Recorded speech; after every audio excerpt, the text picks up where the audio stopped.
जो व्यक्ति मानकर जातक शनि दशा अंतर्दशा किंबा शनिंकर गोचर चलती राहुंकर दशा चलती किंबा गोचर चलती से समय रे आपण माने ये जो पीरियड रे आपण केबे भी माछ खाइबे नहीं। माछ खाइबा को पूरा एवॉइड करेंगे एवं राति रे जमारू क्षीर पीबे नहीं। क्षीर जातीय कौन सी जिनस आपण सेवन करेंगे नहीं।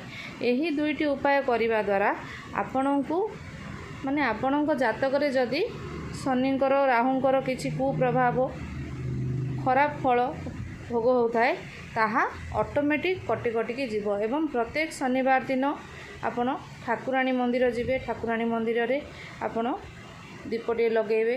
हनुमान मंदिर जीवे सेठा आपण दीप लगेबे।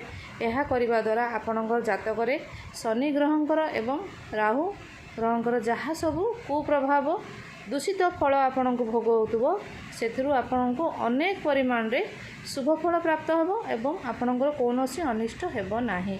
यही दुईटी उपाय होची अत्यंत सुंदर उपाय एवं ता सहित आपण कौन करेंगे प्रत्येक दिन किछि परिमाण माने सेम अमाउंट मानेकर टंकाटे हो आपण प्रत्येक दिन आपण रखिबे। मास शेष रे सेही जहाँ आपण रखिथिबे किसी संचय करके अर्थ ताकू नहीं कि मंदिर बाहर बसुथबार जेकोसी भिक्षुक को जन को आपण दान रे देके आसबे। यह करने द्वारा आपणकर जातक धन आगमनर जदि कौन प्रतिबंधक थिबो ताहा ऑटोमेटिक दूर हो जिवो एवं आपणकर धनर स्रोत खोली जिवो।